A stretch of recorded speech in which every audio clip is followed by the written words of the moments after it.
මේ තමයි හොඳ තත්ත්වය. මෙහෙම වෙනවා නම් ටීවී එක හොඳයි කියලා අපිට නිගමනය කරන්න පුළුවන්. දැන් ආ මේක මෙතනින් ගලවලා ඩිරෙක්ට් ගහනවා. දැන් ටීවී එක ඔන් වෙනවා. ඒ කියන්නේ මේ බල්බ් එක ඔන්න කිස් කිස් කරලා යනවා නම් හරි මේ දැන් ජනරේටර් එකේ සාර්ථකයි. මේක තිබ්බේ LED ට කැපැසිටර් බහපු එකයි it's out. අයිබෝවන් කියලා ඔයගොල්ලෝ හැමෝම පිළිගන්නවා මගේ YouTube channel එකට. ඉතින් ගොඩක් කාලෙකින් වීඩියෝ එකක් දැම්මේ නැහැ. දැන් මාස 3-4කින් වීඩියෝ දැම්මා. ඒ කලින් කරපු වීඩියෝ තමයි දාලා තින්නේ. දැන් අලුතෙන් කරලා වීඩියෝ එකක් දැම්මේ නැහැ මම. අද මේ ටීවී එක රිපෙයාර් වලට ආවා. මට LG ටීවී එක. ඉතින් ගෙදර ඉඳන් තමයි දැන් වැඩ කරන්නේ. මේකේ ලෙඩේ මොකක්ද කියලා මම හොයාගත්තා. කරන්ට් එකට ගහලා බැලුවා මේ කරන්ට් එකට ගහලා බලනකොට කියන්නේ ටීවී එකෙන් එන ලෙඩේ තමයි ප්ලයි එකකින් 아무තු සද්දයක් එනවා කිස් කිස් කිස් කිස් ගාලා සද්දයක් එනවා. ඒකට මේක හදා ගන්න නම් අනිවාර්යෙන් ඔයා ඉස්සල්ලාම කරන්න ඕන ටීවී එක හොඳට සුද්ධ බුද්ධ කරලා ඔක්කොම ටික සුද්ධ බුද්ධ කරලා මේක ඇදලා අරන් එළියට එච් අවුට් එක ගලවන්න ඕන.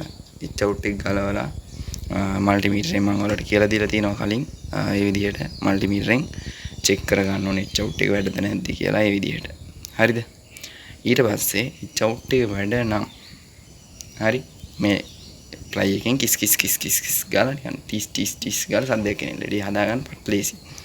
මෙන්න මේ එච් අවුට් එක ගැලවුවා. මුකුත් මල්ටිමීටරෙන් චෙක් කරන්න එපා වෝල්ටේජ්. මුකුත්ම චෙක් කරන්න එපා. මෙන්න මේ එච් අවුට් එක ගලවලා එච් අවුට් එක බලනවා හොඳද නැද්ද කියලා. එච් අවුට් එක පිච්චිලා නම් හරිද? එච් අවුට් එක පිච්චිලා නම් එච් අවුට් එක දාන්න. හරිද?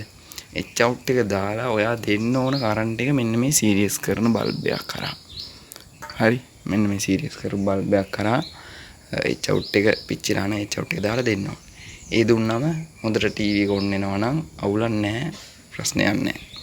හැබැයි ඒ කරන්ට් එක දුන්නම බල්බ් එක උඩම්ම දැල් වෙලා තියෙනවා නම්, ඒ කියන්නේ පුල් දැල් වෙලා නම් එච් අවුට් එකෙත් අවුල තිබිලා ඒක පිච්චිලා තියෙන්නේ ප්ලයි බෑක් එකක් ගියපු හින්දා. මේ LG ටීවී වල ගොඩක්ම ප්ලයි බෑක් එක තමයි යන්නේ. ප්ලයි බෑක් එක තමයි වැඩිපුර යන්නේ.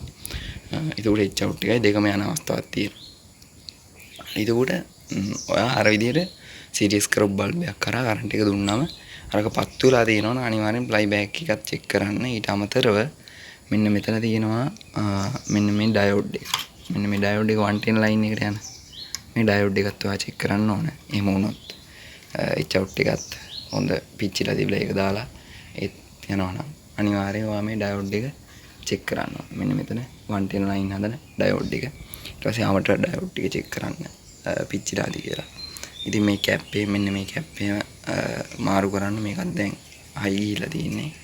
මේ වගේ කැප් තියෙනවා නම් මාරු කරන්න හයි ගිහපු කැප් තියෙනවා නම් අනිවාර්යයෙන්ම එච් අවුට් එකයි ප්ලයි බෑක් එකයි ගියපුන් තමයි එහෙම වෙන්නේ. ඔය දෙකෙන් එකක් ගියපුන් එහෙම නැත්තම් මෙතන මේ 110 ලයින් හදන කැප් එක ගියපුනොත් ඔය ලෙඩේ සමහර විට එනවා. ආයි vertical IC එකේ දෝෂ ආපුම එනවා. හැබැයි 90ක් විතර මේ දෙකෙන් තමයි එන්නේ. මේ එච් අවුට් එකනුයි ප්ලයි බෑක් එකනුයි.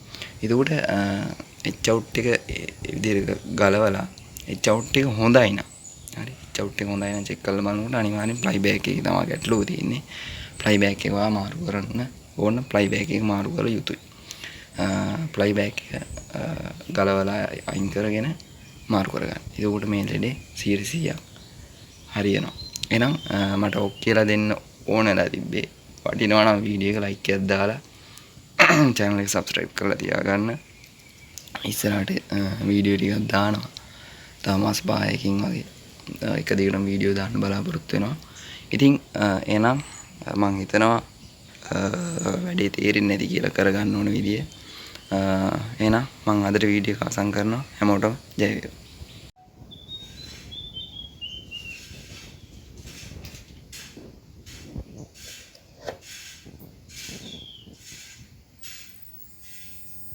මේ තමයි හොඳ තත්ත්වය. මෙහෙම වෙනවා නම් ටීවී එක හොඳයි කියලා අපිට නිගමනය කරන්න පුළුවන්. දැන් ආ මේක මෙතනින් ගලවලා ඩිරෙක්ට් ගහනවා.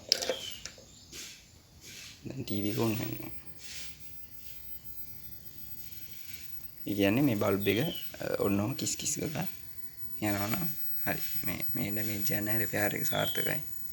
මේකේ තිබ්බේ ඒ ලෙඩේට කැපැසිටර් බහපු එකයි එච් අවුට් දීපු එකයි. දැන් තිරේම හොඳට ඇවිල්ලා තියෙනවා. රිපෙයාර් එක සාර්ථකයි.